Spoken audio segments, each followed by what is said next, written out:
Convido-vos a abrirem as vossas Bíblias na primeira carta de João, no capítulo 2. Hoje vamos focar-nos em particular nos versículos 12 a 17. Na última semana terminámos no final do versículo 11. Mas para nos dar um pouco de contexto, vamos começar logo no versículo 1. Portanto, vamos ler a primeira epístola de João, capítulo 2.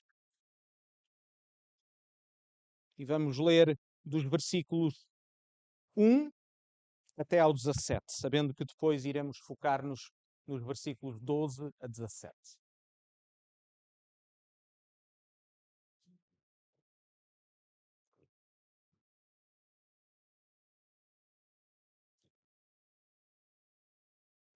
Diz-nos assim a palavra de Deus.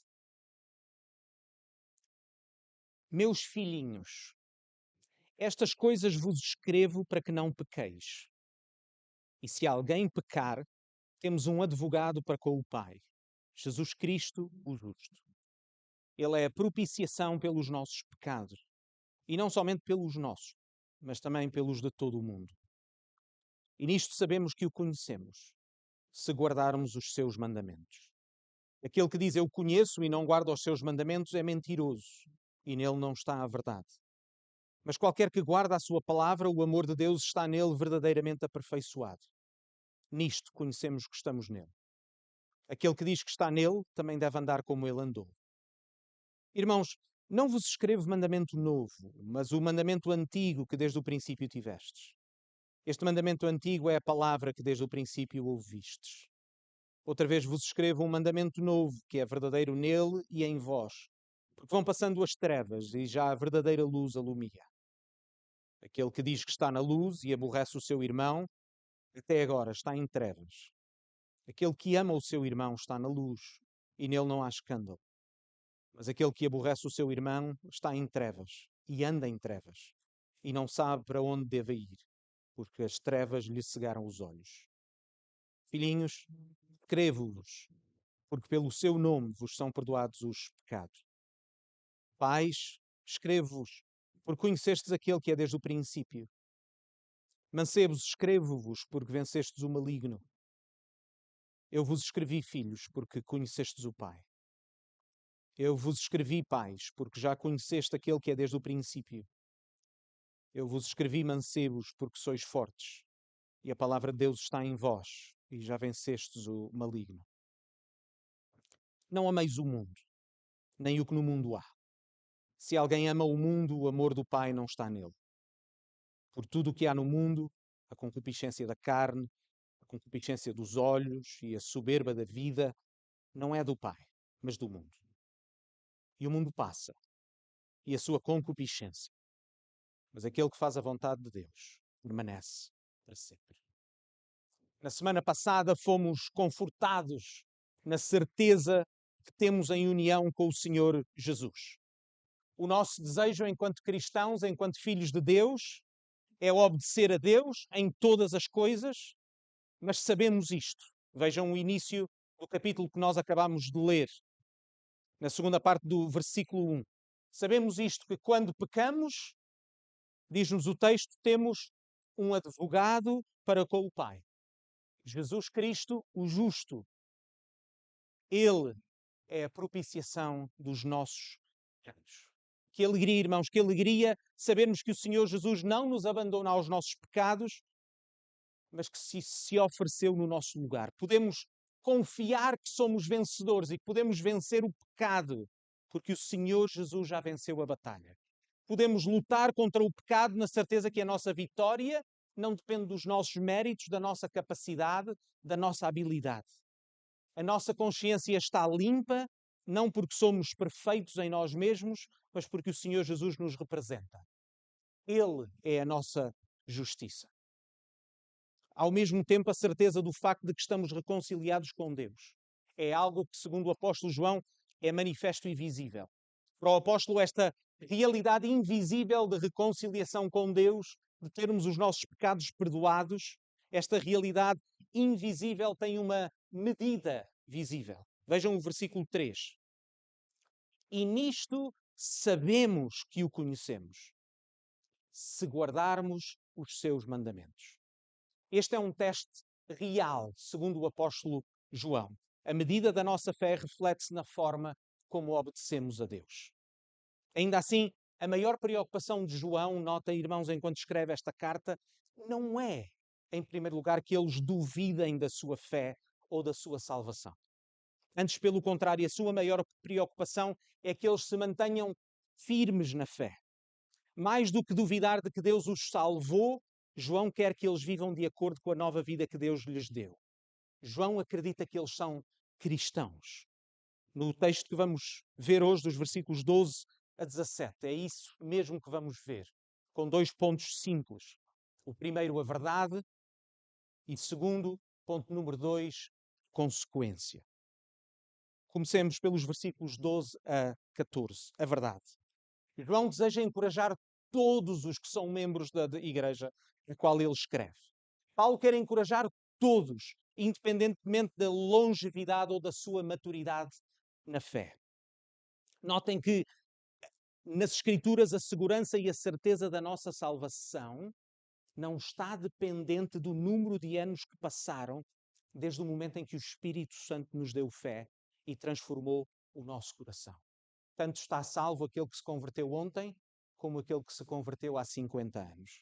A nossa segurança não está numa experiência subjetiva e emocional que varia de pessoa para pessoa, porque Deus trabalha no nosso coração de formas diferentes. Em alguns casos, por exemplo, a conversão à fé cristã acontece de uma forma repentina, acompanhada de grande emoção, de uma mudança radical no estilo de vida. Mas o facto é que, noutros, Deus trabalha de uma forma em que a pessoa nem sequer é capaz de identificar um momento em que Deus lhe deu os olhos da fé.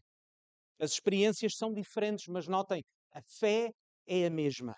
A nossa experiência não é o centro da nossa fé. A certeza da nossa salvação não está nessa experiência subjetiva que todos nós vivemos, mas vivemos de forma diferente. E por isso precisamos ter em conta que é verdade que João já tinha argumentado até este momento na sua carta que é necessário, não é secundário, não é importante, mas que é necessário existirem evidências externas dessa conversão. Não é possível dizermos que somos de Deus e andarmos a viver em desobediência a Deus. João já repetiu essa ideia muitas vezes. Não é possível dizer que estamos na luz ou andamos na luz e vivermos em trevas.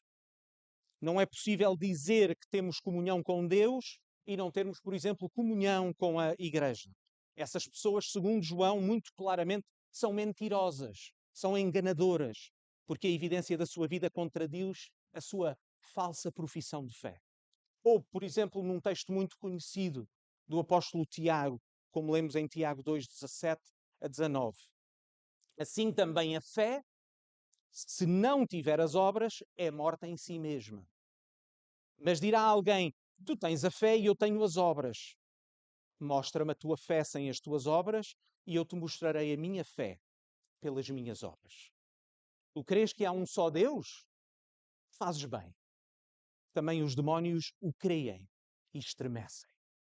Ou seja, dizer que somos cristãos em si mesmo não tem significado. É necessário que essas evidências sejam claras. É necessário, segundo João diz, que a nossa comunhão com Deus seja manifestada na nossa comunhão uns com os outros. De outra maneira, somos mentirosos. Mas notem ao mesmo tempo, sendo verdade que a nossa fé tem necessariamente de ser visível na forma como vivemos e nos relacionamos, em particular com os nossos irmãos, isto nunca pode significar que nós colocamos a nossa segurança nessas evidências, ou seja, nas nossas obras. Entendem, irmãos? Uma coisa é nós dizermos que as obras são necessárias à salvação, no sentido em que elas são a evidência daquilo que Deus fez no nosso coração. Outra coisa é dizermos que a segurança da nossa salvação está nessas obras que nós fazemos. Não, isso nós nunca podemos fazer. A evidência é isso mesmo. É um sinal visível. Mas ainda assim a nossa segurança está sempre em Cristo. Ele é a nossa salvação. Não somos nós a nossa salvação. Não somos nós que contribuímos para a nossa salvação ou até para a certeza da nossa salvação. Ele é a nossa salvação. A certeza da nossa salvação não está, neste caso, como João fala, dependente, por exemplo, de há quanto tempo somos cristãos. A nossa segurança é o Senhor Jesus, seja para a pessoa que se acabou de converter, seja para aquela que é madura na fé. João passou uma boa parte da sua carta até este momento a clarificar o que significa ser um verdadeiro cristão, tanto pela positiva como pela negativa. Mas o apóstolo João, nas palavras de John Stott, não pretende dar aos leitores a impressão de que acha que eles estão nas trevas ou que duvida da veracidade da sua fé cristã. São os falsos mestres que ele considera como espúrios, não os leais membros da Igreja. Seu propósito ao escrever é confirmar a correta segurança do cristão genuíno. Entendem, irmãos? Para aqueles que são membros desta Igreja e que se arrependeram de facto, notem que as exortações que saem do púlpito é para a vossa própria confirmação, não para negação. É para vosso ensino, é para a vossa aprendizagem, é para nosso crescimento. Por isso o apóstolo deseja encorajar a todos, os recém-convertidos, os jovens na fé e os maduros na fé. É desta forma que nós devemos ler estes termos quando João diz filhinhos, ou jovens, ou pais. Ele não está a falar apenas para os homens da igreja, porque estas palavras no original são todas masculinas. Não está também importado essencialmente com a idade biológica. João usa as expressões metaforicamente para se dirigir a cristãos em diferentes etapas da caminhada cristã, para eles serem encorajados por aquilo que Deus fez nas suas vidas. Diz o apóstolo João, por exemplo, aos bebés na fé: filhinhos, versículo 12, escrevo-vos porque pelo seu nome, pelo nome de Jesus, vos são perdoados os pecados. Ou a meio do versículo 13, eu vos escrevi, filhos, porque conhecestes o Pai. Aos bebés na fé, que foram convertidos há pouco tempo, ele encoraja com a certeza de que os seus pecados já foram perdoados. Em particular, aqueles que viveram durante muito tempo em pecado, que chegam à convicção da sua situação perante Deus. Chegam à convicção do quão ofenderam a Deus ao longo da sua vida. Pode ser difícil no início da sua caminhada cristã entender que de facto os seus pecados foram completamente perdoados. Foram completamente apagados da mente de Deus. Porque Jesus pagou por ele todos. Mas João quer encorajá-los e dizer, embora a vossa caminhada cristã ainda agora tenha começado, notem isto, os vossos pecados estão perdoados. Eles já conhecem de facto a Deus, segundo João diz, que é agora o seu Pai, de facto. Mas vejam também a terceira parte do versículo 13 e a segunda parte do versículo 14, quando ele escreve aos jovens. Jovens, escrevo-vos porque já vencestes o maligno. E depois, versículo 14, eu vos escrevi, jovens, porque sois fortes e a palavra de Deus está em vós e já vencestes o maligno. Aos jovens ele encoraja-os na sua batalha e na sua caminhada cristã. Na batalha diária contra o pecado. Eles são vencedores. Mas nota, vejam que no versículo 14 ele clarifica o fundamento da sua força. Jovens, na vossa batalha, na vossa força, não confundam as vossas virtudes com o poder e a graça de Deus. Notem antes pelo contrário. Eles são encorajados na sua batalha espiritual, porque a sua força, segundo lemos no versículo 14, é que a palavra de Deus está em vós. Essa é a razão que lhes dá a vitória contra o mal. Essa é a razão da vitória contra o pecado na sua vida. E também ele encoraja aqueles que são mais maduros na fé. Vejam a primeira parte do versículo 13. Pais, escrevo-vos porque conhecestes aquele que é desde o princípio. E repete exatamente a mesma afirmação no início do versículo 14. Eu vos escrevi, pais, porque já conheceste aquele que é desde o princípio. Agora notem, vejam como aquilo que é verdade nos bebés da fé, que conhecem a Deus, é a mesma verdade para os que são cristãos há muito tempo. Porque é o mesmo Deus e a mesma fé que os une. A progressão e crescimento na fé não significa uma mudança na nossa fé. Significa um aprofundamento na nossa fé. Significa um crescimento. O Deus é o mesmo. O mesmo Deus que salva uns, salva todos os que se arrependem. E o Deus que, segundo o texto, é Deus desde o princípio. É um Deus imutável. Ele não muda. Ele mantém-se fiel. As suas promessas são verdadeiras ontem, hoje e eternamente, e nós podemos confiar nele. A mesma mensagem, caso tenhas convertido há 20, 30, 40, 50 anos, a mesma mensagem que era verdade há 50 anos atrás, continua a ser verdade hoje.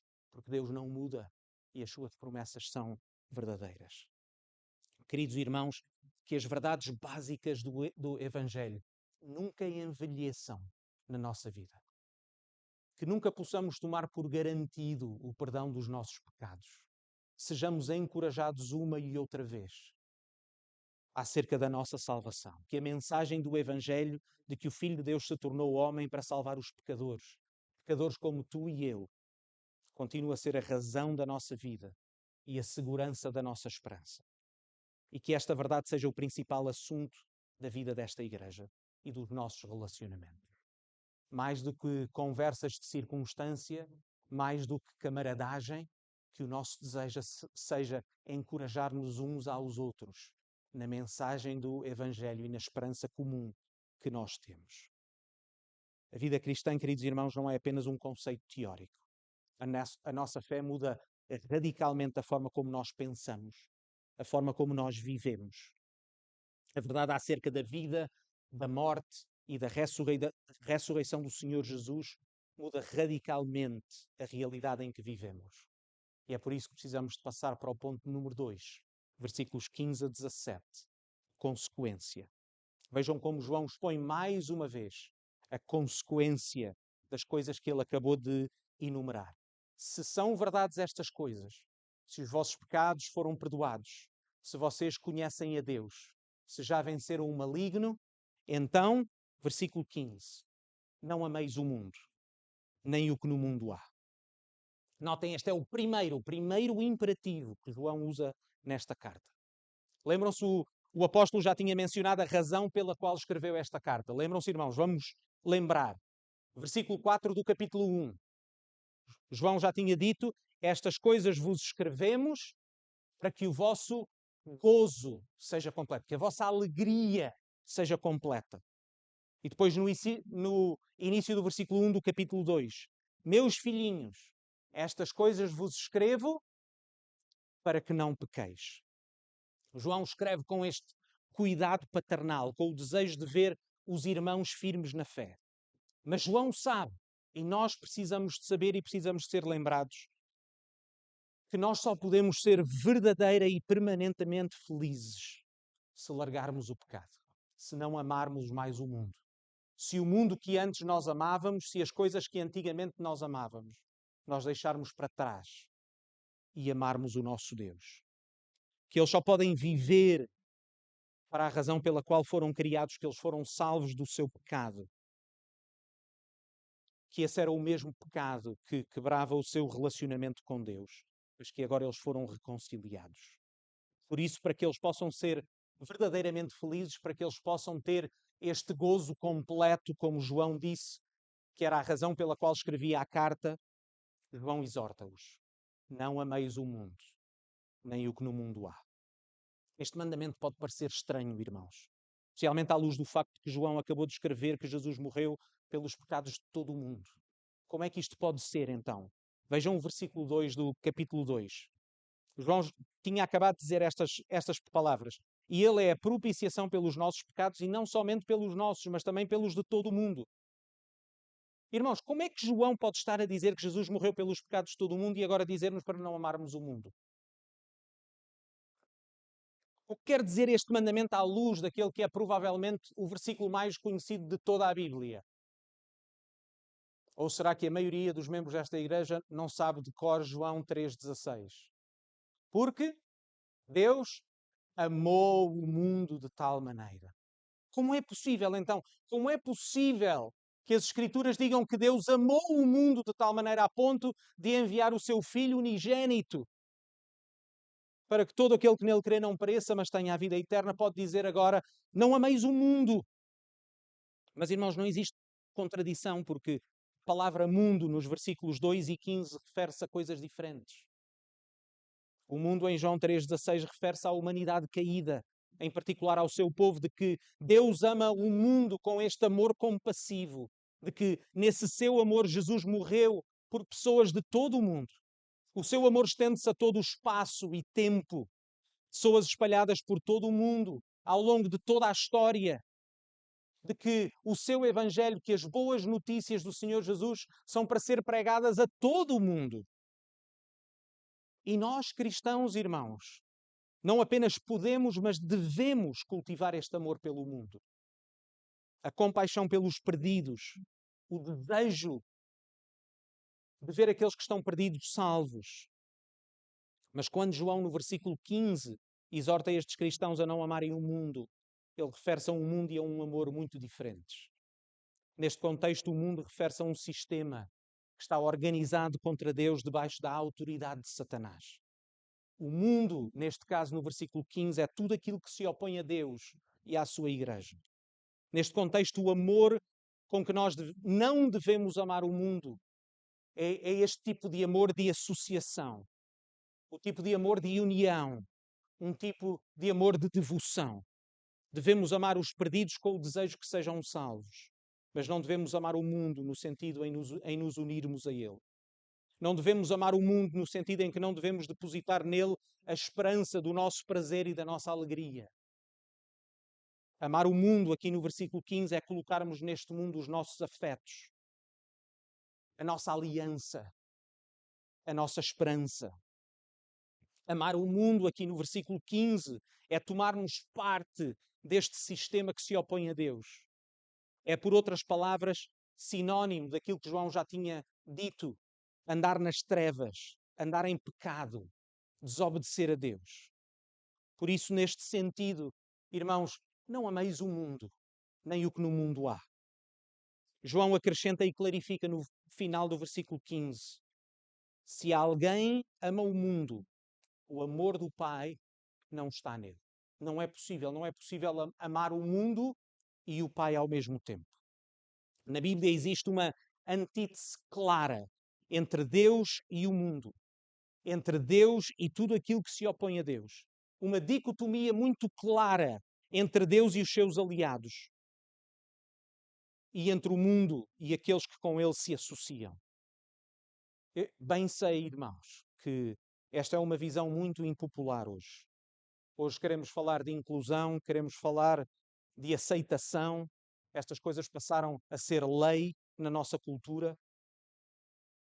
Irmãos, num mundo em que passamos a achar que tudo é uma diferença de opinião ou de perspectiva, continuar a afirmar que existe uma separação clara entre aqueles que pertencem a Deus e aqueles que se opõem a Deus é, no mínimo, impopular. Mas por ser impopular não deixa de ser verdade. Segundo a palavra de Deus, não existe como escaparmos a esta dicotomia. Na realidade onde existimos, existe uma inimizade permanente entre Deus e o mundo. E todos nós estamos num dos lados desta barricada. Não é possível estar no meio.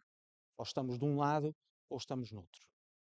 Podemos ser tentados a pensar que podemos viver o melhor de dois mundos, por assim dizer. Que podemos amar o mundo e amar a Deus ao mesmo tempo. Mas essa não é uma tentação nova. Jesus foi muito claro sobre esta matéria, por exemplo, em Mateus 6, 24, mas não só. Quando disse: ninguém pode servir a dois senhores, porque ou há de odiar um e amar o outro, ou se dedicará a um e desprezará o outro. Não podeis servir a Deus e a Mamon. Não é possível. Não é exclusivo até de João no Novo Testamento. Ouçam as palavras duras, mas também claras, que mostram mais uma vez esta dicotomia e esta separação clara nas palavras do apóstolo Tiago. Adúlteros e adúlteras. Não sabeis vós que a amizade do mundo é inimizade contra Deus? Portanto, qualquer que quiser ser amigo do mundo constitui-se inimigo de Deus. Amor pelo mundo significa viver em oposição a Deus, porque a luz e as trevas são antitéticas. Onde há luz, não há trevas. Onde há trevas, não pode haver luz. A conversão implica uma mudança de aliança. Implica uma mudança do lado da barricada da guerra. Isto significa que aceitar a paz que Deus oferece, aceitar o perdão e sermos reconciliados com Deus através do Senhor Jesus e daquilo que Ele fez por nós, irmãos, implica, e devemos lembrar, com cuidado, com seriedade e com sobriedade, implica uma oposição real, uma luta concreta com o mundo. O apóstolo Paulo define a conversão com uma linguagem similar à de João, com uma passagem de um reino para outro, como nós lemos quando estudamos Colossenses, em Colossenses 1:13, de que a salvação significa isto, de que Ele nos tirou da potestade das trevas e nos transportou, nos mudou, nos transferiu para o reino do Filho do seu amor. Nas Escrituras não existe uma posição de neutralidade. Ou estamos com Deus, ou estamos contra Deus. Ou estamos dominados pelo pecado, ou vivemos no reino de Deus. Por isso, o abandono do pecado e a obediência a Deus são duas faces da mesma moeda. Amar a Deus implica submetermos à sua boa vontade. Significa que nós confiamos em Deus a nossa vida, as nossas emoções, as nossas decisões, o nosso coração. E por vezes, irmãos, esta oposição espiritual pode ter contornos muito pessoais. A nossa paz com Deus pode significar uma outra guerra. Nas palavras do Senhor Jesus em Mateus 10, 34 a 38. Não cuideis que vim trazer paz à terra. Não vim trazer paz, mas espada. Porque eu vim pôr em dissensão o homem contra o seu pai, e a filha contra a sua mãe, e a nora contra a sua sogra. E assim os inimigos do homem serão os seus familiares. Quem ama o pai ou a mãe mais do que a mim não é digno de mim, e quem ama o filho ou a filha mais do que a mim não é digno de mim. E quem não toma a sua cruz e não segue após mim não é digno de mim. Se este discurso parece radical, irmãos, deixem-me dizer que esta era uma das razões pelas quais Jesus foi muitas vezes tão impopular. Entre outras coisas, Jesus disse aos que o seguiam para avaliarem o custo de serem cristãos. Avaliem o custo. Agora notem que quando João escreve esta carta, notem com muito cuidado, com muita atenção. Quando ele escreve acerca do amor ao mundo e do amor a Deus. Quando o apóstolo mais uma vez expõe a realidade como uma luta entre Deus e o mundo. Irmãos, ele não está a falar de forma abstrata. Ele fala do que conhece e do que viveu. Por causa da sua fé, o apóstolo João foi perseguido, foi preso, foi exilado. Provavelmente na altura em que escreve esta carta, era já um dos últimos apóstolos vivos por esta altura. Mas ao mesmo tempo este conflito, notem, não só para João, mas também não é abstrato para os irmãos a quem ele escreve esta carta. Embora não nos sejam revelados os detalhes, é claro nesta carta que esta igreja sofreu uma divisão por causa da verdade. Vamos ver isto mais à frente enquanto seguirmos a leitura e a exposição desta carta. Houve pessoas, segundo nos diz este texto, que tendo sido parte da igreja, agora não são mais considerados irmãos. E se os irmãos lerem o restante da carta, o apóstolo não vai usar linguagem branda com eles. Irmãos, isto era pessoal para eles. Quando João falou estas coisas, era pessoal para ele. Quando ele escreve esta carta àqueles irmãos, era também pessoal para eles. Mas João quer que eles estejam enraizados na verdade, não nas suas emoções. João quer que eles estejam enraizados na palavra, não no facto de que conhecem aquela pessoa há muito tempo e se identificam com ela e gostam muito dela. Meus queridos irmãos, não existe qualquer possibilidade de dizermos que amamos a Deus enquanto ainda amamos o mundo. Porquê? Vejam o versículo 16. Porque tudo o que há no mundo, a concupiscência da carne, a concupiscência dos olhos e a soberba da vida, não é do Pai, mas do mundo. A palavra que nós vemos aqui traduzida por concupiscência, deixem-me dizer que de uma forma simples, significa desejo. Nas Escrituras, lembrem-se, Deus criou-nos com desejos. Os nossos afetos não são uma coisa má. Em si mesmo os nossos afetos, os nossos desejos, não são uma coisa em si mesmo pecaminosa. Deus criou-nos dessa forma. Na Bíblia temos dois tipos de desejos. Temos desejos bons, temos desejos maus, mas temos também desejos desordenados, ou seja, aqueles desejos que, sendo bons, que Deus nos deu, nós utilizamos de forma errada, para os propósitos que Deus não deu. Portanto, Deus criou-nos com desejos. A questão, onde é que colocamos os nossos afetos? Essa é a grande pergunta. E se perguntarmos o que é que João quer dizer com estes desejos da carne ou dos olhos?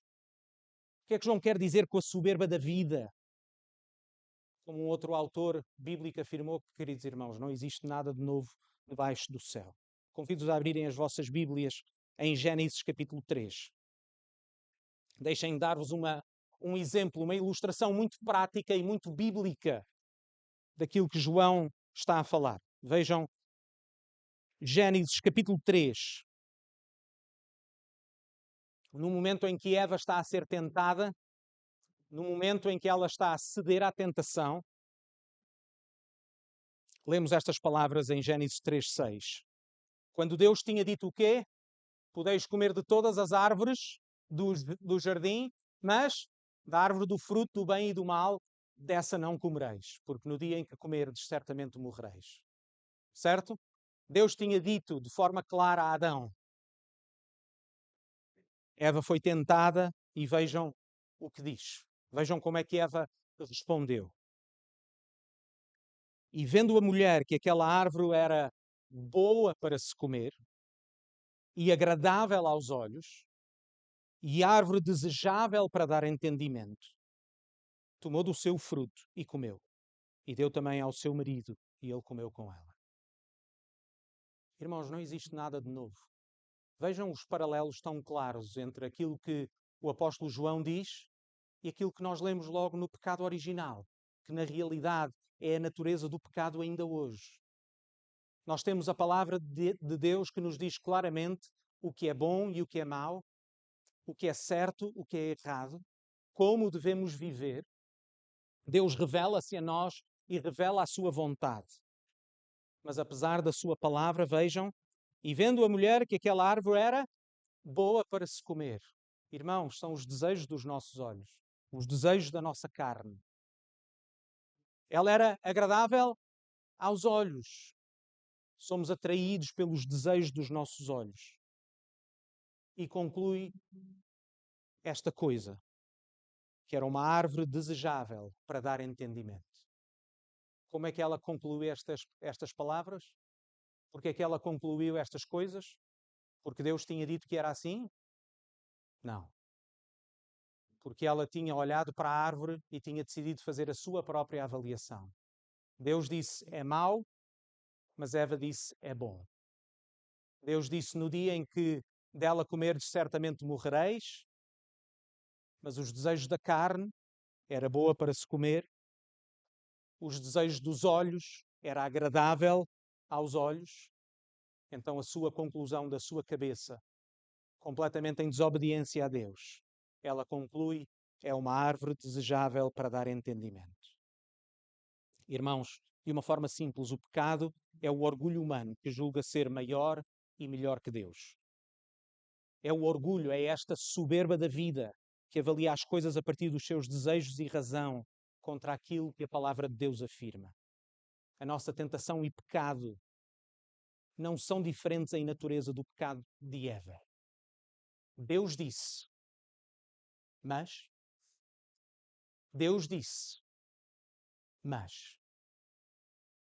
as minhas emoções, a minha razão, os meus desejos.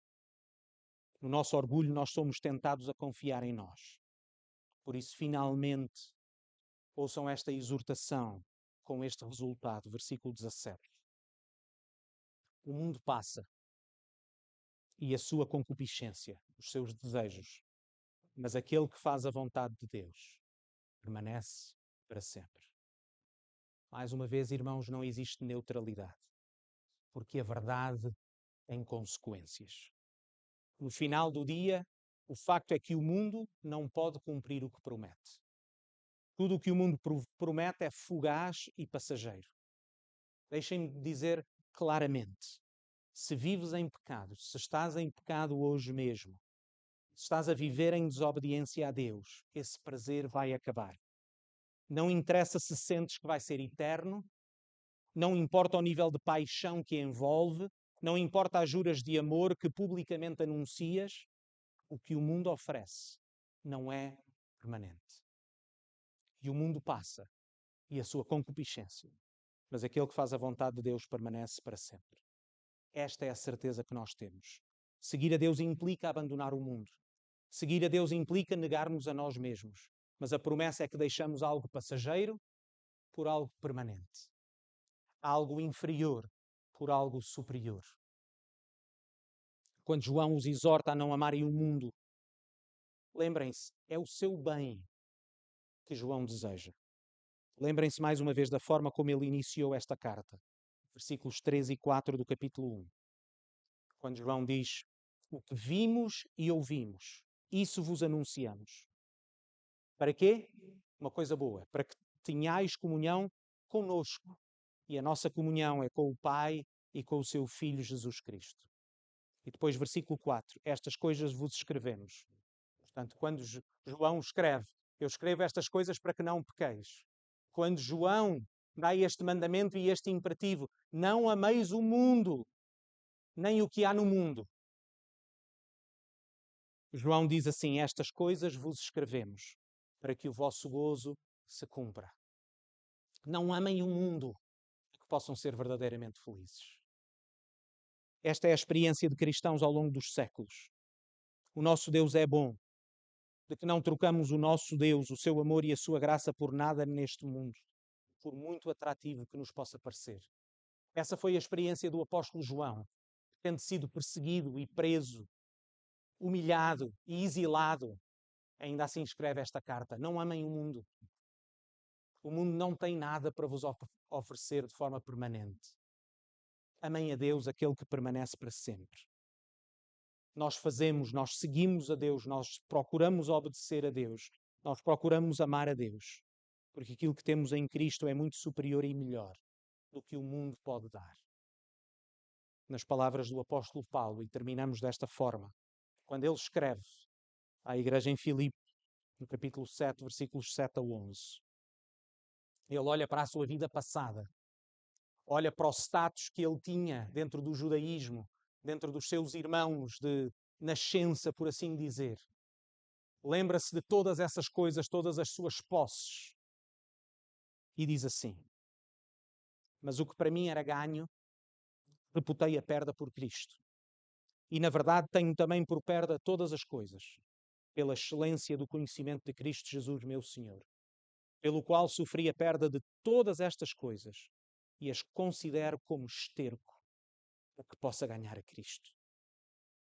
E seja achado nele, não tendo a minha justiça que vem da lei, mas a que vem pela fé em Cristo, a saber, a justiça que vem de Deus pela fé, para conhecê-lo, e a virtude da sua ressurreição, e a comunicação das suas aflições, sendo feito conforme a sua morte, para ver se de alguma maneira eu possa chegar à ressurreição dos mortos.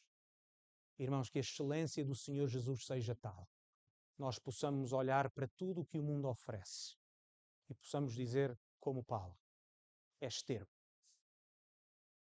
Pode parecer uma coisa extraordinária. As nossas emoções até nos podem tentar. Comparadas a essas coisas passageiras, com quem Deus é, com aquilo que Deus oferece, com a vida que nós temos nele, essas coisas tornam-se esterco. E por isso nós olhamos para Jesus, porque nele vemos a nossa salvação e a nossa esperança. Vamos orar.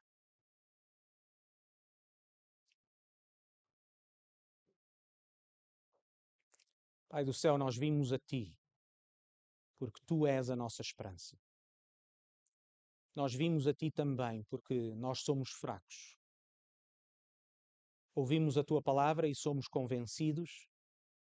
Ouvimos a Tua palavra e somos confrontados pelo facto de ainda sermos tão tentados pelas coisas deste mundo. Ouvimos a Tua palavra e confessamos que a nossa tentação é ainda ouvir mais as nossas emoções e a nossa razão do que muitas vezes ouvir a Tua palavra. Confessamos, ó Pai, que é difícil, porque muitas vezes nós temos que negar e confrontar aqueles que nos são queridos, temos que abandonar aqueles que, numa certa altura, tínhamos uma grande afinidade. E por isso vimos a Ti, Pai, com a nossa fraqueza também, a pedir que Tu nos dês força, que Tu nos ajudes a confiar naquilo que a Tua palavra diz, que nos ajudes a desconfiar da nossa razão, que nos ajudes a desconfiar das nossas emoções, que nos ajudes a treinar a nossa consciência e o nosso coração, para que aquilo que nós acreditamos seja aquilo que a Tua palavra diz, para que os nossos pensamentos e as nossas ações sejam corretas perante Ti, porque nisto nós acreditamos, de que o mundo passa e a sua concupiscência, mas Tu, ó Deus, e a Tua palavra permanecem para sempre. É a nossa confiança que nós oramos e pedimos estas coisas, no nome do Senhor Jesus. Amém.